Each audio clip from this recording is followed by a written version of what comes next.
anh bơm làm sao hở bích mình Thôi chỉ có mấy hả?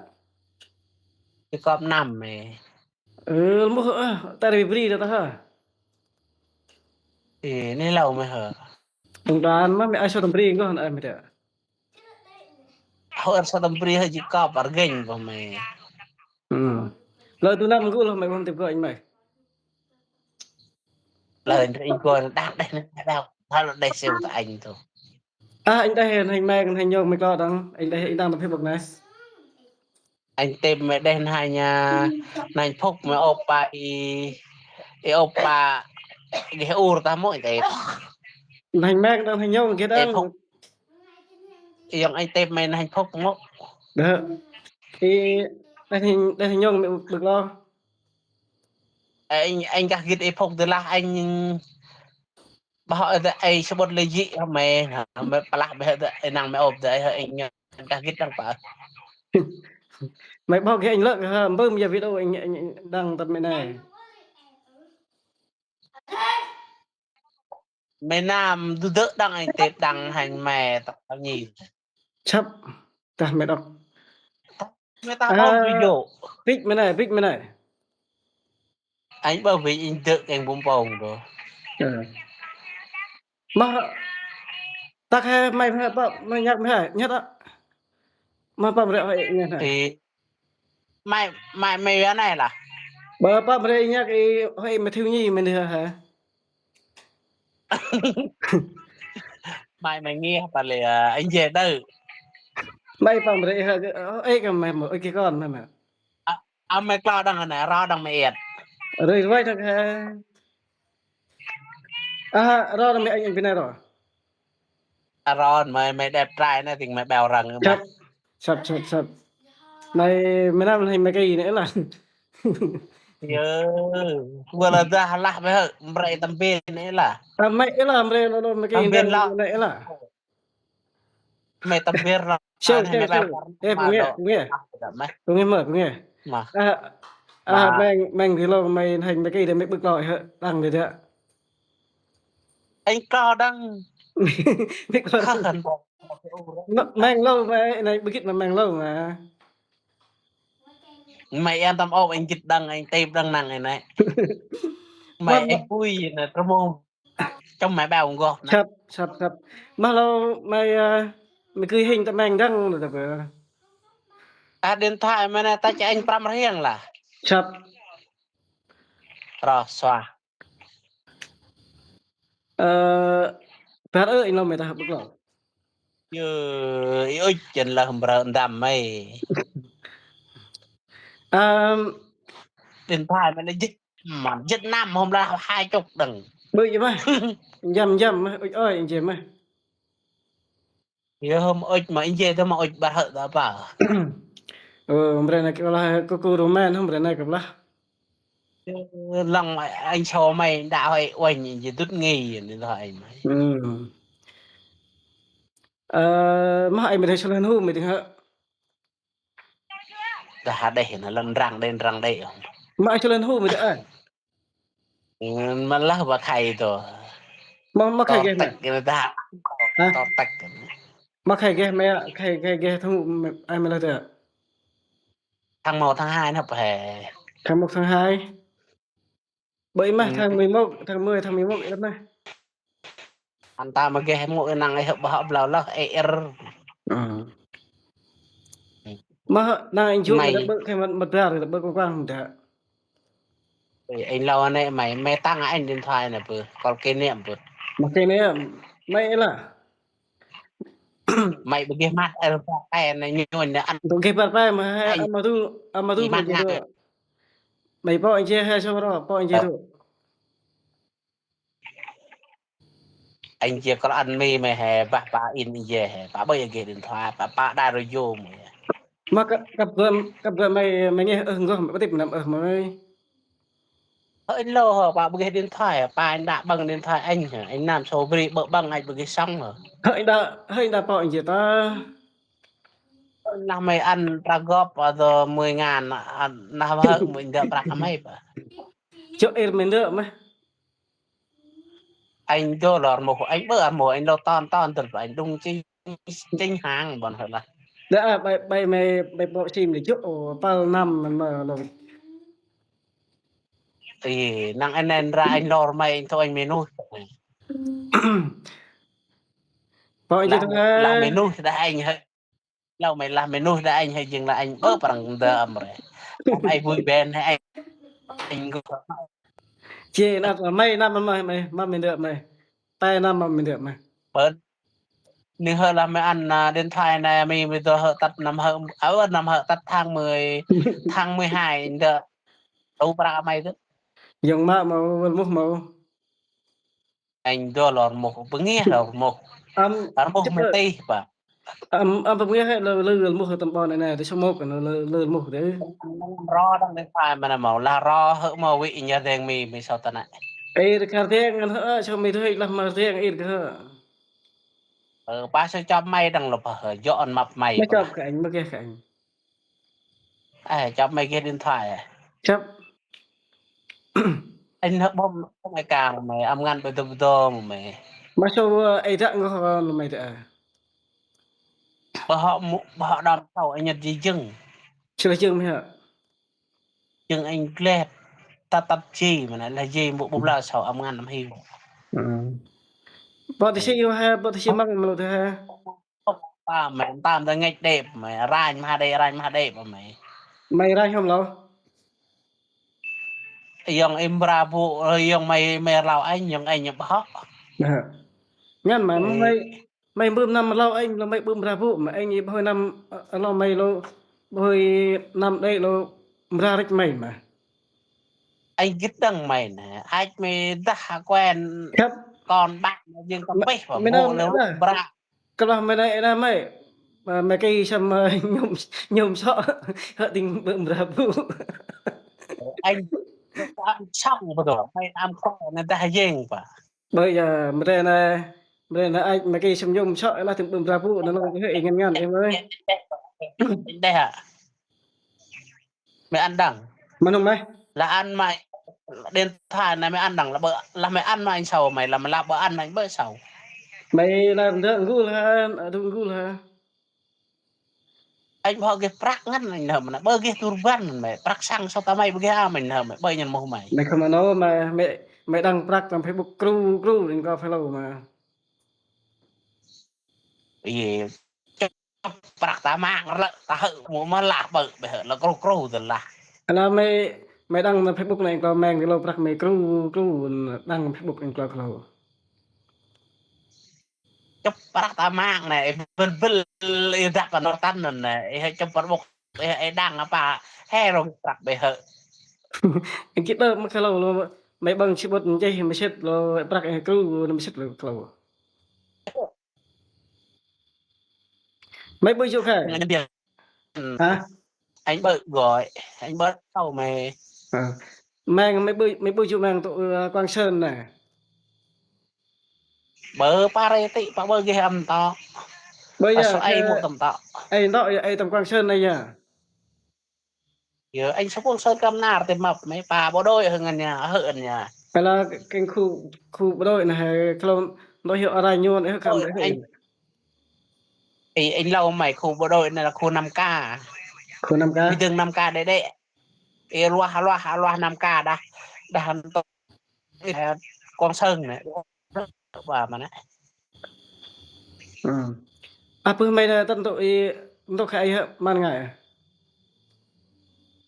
mà 50 cây mày và lâu 50 cây mày thật đẹp ơi vừa sau tôi kêu đó hả anh 70 cây mày bây giờ tầm tao ba tới mày tầm bao nhiêu tội cái hợ mày tao phải hả mày 70 vừa vì con sơn là 50 mày vừa con sơn tập ta ba mà là 20 đằng 70 của mày berapa cái tầm Facebook là kalau kada mày dụ để pra vô yung anh kham làm mô prak ôi yung mà kalau mình cứ như đó kalau mày ở đây i kênh mà ta mày thế mày iya dah lah kênh của mẹ kinh phải ôm mom là mong kinh vào mẹ bởi cái u phải mà mẹ bèo mà giờ bill cái là khởi vừa hả brai mẹ không hợp bông mình kinh phải ôm mom mà giờ rằng nó kinh vào mẹ mà ấy là lúc không cái sai nên mà cái lúc mình cứ như cái lúc đấy màไอ้เราอันนั้นเป็นป้ายแต่ให้โอ้ปะเนี่ยป้อยอันน่ะยังมาอันมีไม่ละก็ bằng prakro đấy ở nè เวลาเบอันฮัดแต่ไม่ได้บางปรักมาอันฮัดขนาดทำหิวลำเบอร์ก็ปรักตุรบัน mình hận mà lâu đôi điện thoại anh lâu thả เฮ้ยเราไม่โดนละตัดทางไม่หายเดี๋ยวเราปรักอันละเหรอ cái bị đồng nước hay tầm hở อันตัวเราต้องบอกไม่เนี่ยไม่เบื่อมัดเนี่ยมาจ่อยป่ะอันเบิร์นมุกอันละอยู่ละไม่ใต้อันปรำเรียงละตัดเกี่ยปรักอันเป็นเทมหนึ่งไหม bây đồng thế mấy ta mới đọc mà ไปเฮ้ยอันปลอมไม่แบวเรา chấp hiện mà cái lâu tại miền Nam cái vậy hết ดีละเยอะอันนั้นงานแบรนด์มาดองมาเฮิร์นเท่าไหร่เราด่า lâu lặp hết lâu là ngân chỉ chỗ hôm gọi tại anh tôi là ngân cái mặt bây giờ chấm ăn tắc pinero chấm gửi pinero không mắc cái gì là ngân làm một cái sao là anh em tầm hiu có hòn gì chừng anh lòng tầm này bơ cái ca chấm là mắm cái hết ca anh ha chấm mắm hết à ai hao tung tâm hòn riêng trên cái giáp lăng ngu ở đợt đà là chia ta bắt không mấy lâu mấy tới gì hết mà cái tự sâu lúc vậy giờ tung tâm mấy hơn trên ta bút ngu bơ phải bút ngu có 20 phân này á gì ta đứt ta dừng phải nằm ra không quỳ bơ đam tự ẩn hơn mày ta ta chết già lo chết mà đầm tự oi là lỡ ray thì lỡ không lục bạn làm mấy tới ạ mai tự đang răng rít hợp vừa lại lâu đầm em cái tơ mày mà cái mấy chiếc lăng rệ phở đây mà làm mấy tới ạ mở bằng mà chỉ có ba là mấy thằng mà chỉ có mấy thằng thao nhi nó cái sai em thao nhi bà này mấy thao nhi à này thằng gì mấy hả thao nhi mày tị ra bây anh chị mấy rệ mấy tao gần lỡ mang lại mày hả mày ra là bạn còn đàn được lại mà mày luôn cái khen đang năng tôi được mày mày từ mình trong anh tự nhiên nhớ của mày không đã in rồi mày mày làm mà anh chị nữa anh bây giờ anh chị tao bắt của anh mày có mà bắt của mày anh mày mày bắt đầu gọi tất cả anh nhắn tin anh học vào bằng anh về tay thơ học vào tay bắp làng nè cái nào mà cái ủa trong mày ham hay chập mày làm cái gì anh bây giờ anh cho quý er rồi bà làm ơi cái gì mày biết chính mấy làm mày sầu mấy cái bể cái gì mày biết tầm phong hả vậy đang đây tầm phong đang làm ôi con xẹp ơi cái đó mà mày lâu thả cái e bao anu hui tung e làm lâu thả con ta là run mà nhát hóc ai con và phải ổn rồi bảo mà hôm học mới tôi nhìn cái sai mà ở tôi mà quăng gì mấy quăng nó đông gì mấy bạn vâng mấy năm ạ vừa ra làm mấy sau bằng gì nữa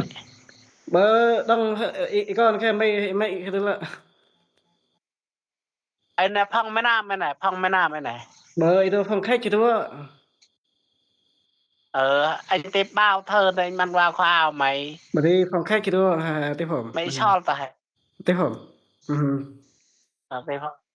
phong khách rồi tiếp không tiếp không anh mà là tao chỉ có mày ta vô rồi mày ta thì dưới cọp là nó dưới cọp đồng phải dọ mập phương tâm đấy của mẹ người là bịch mày nè bích là ta ôi dưới nuột ở mẹ mày mà cái tiếp anh kia phải hả nó có tiếp ôi đang rất tận ôi điện năng lượng hiện phải rồi mày bịch cái vụ mày hả em có công bộ anh vay công bộ đợi chương chạm bằng cầu hay bịch mày nè hả anh bích này mày nghe bịch mà nghe han anh lo điện thoại ta han này ngàn yeah lại vừa em không bước cái út cái châm gứt mày mà bự mới mày ăn mà vào trong mày à bơ cái châm mày trong á ảnh cái châm mày em không bữa bơm vòng trong mặt không biết họ biết ta mày tức mày đọc tức hai mà biết mà hả thì anh vợ tự dự có một nằm tại vinh ta ôi vinh cái người ta lên mình là họ đây mày trang tìm mày đăng à mắt bên bằng được rồi mà mày anh là à tóc đang qua mày nè anh tìm mày tìm anh phải là mày cái mặt là ngắn phải đây mày bên này như thu mặt mày anh mai như thu tí là khánh tìm mày mày là đau ra rên để dặn gì ngại ở mày đâu là mày cái gì nữa mà này rồi mấy cái mà nó ăn biết đâu hiểu đâu nè không có riêng là tàng băng phải để đau đau và đùm lợn này à mày thế hợp nó lọ nó can mày thử anh hở ừ Vijamir hơ ai bốc anh mà tắt gì gên bật lầu một ừ bây giờ biết rồi em mà ấy là mà quay xạ mới ta sau anh ăn Vijamir bởi cái mặt đấy là mày sợ bình thường gì mày anh là anh chỉ tắt anh leo dầm bởi dĩ dô đàn mày hỡi nhỉ ừ chập mà cái bữa ấy ấy thì sợ bình thường thì mắt tôi mũi là bực cái mày bây giờ biết bao này mày bây giờ anh berhai mo bây giờ mau ừ bây giờ này bao lại ai sao sao mày đấy bữa bố là miền ba con năm ngay ngay hả phải anh chưa ngay đó ừ anh chưa kênh quang không mà Quang Phú 25 cây số mà ban rem tụ mang thì ai mà đây tụi em mà bữa bữa tôi anh tắt tao mang hơn mà 50 cây mày ừ bữa video bữa view sao ngay đây bà ừ ấy cái giờ mày ăn điện nữa là mày ăn ngăn điện thoại vậy sao cái là ghép rắc là bữa về là khai 12 mày định ra lợ mày anh hợp bao ghép rác mày nó mày thì lần nữa một nữa hay ghê hơ còn anh mày kia tay anh rác ghép bao luôn hay là một nữa hả hơi gần lồ là anh bơ ghép rác mà anh sao là về hậu mày anh bơ ghép rác nữa một gấp nữa lớp một gấp ạ bơ ghép rác anh lồ mày không họ đây bữa là đây bắt mày mày hùa rồi đây hả mày đang pet gì dừng anh làm mày gì nên dừng bắt mày mất anh làm pet ấy hả pet riêng tay rồi ờ mày quay làm tầm này đi ăn ấy mày quay làm tầm này ăn phải tay làm tầm này hả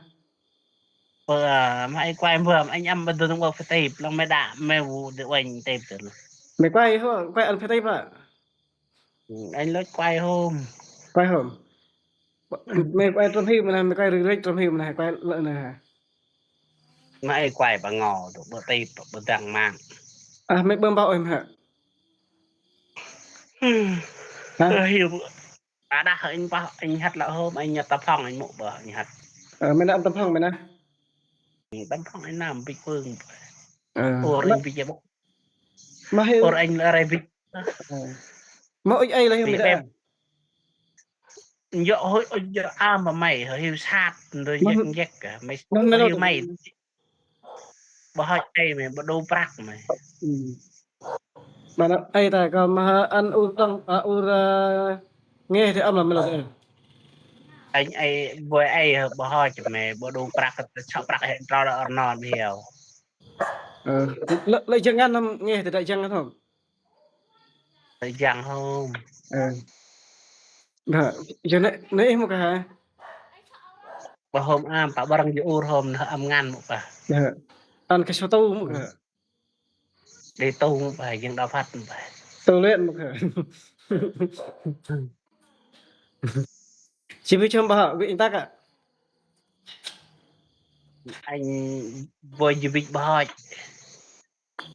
Nah, itulah Mas.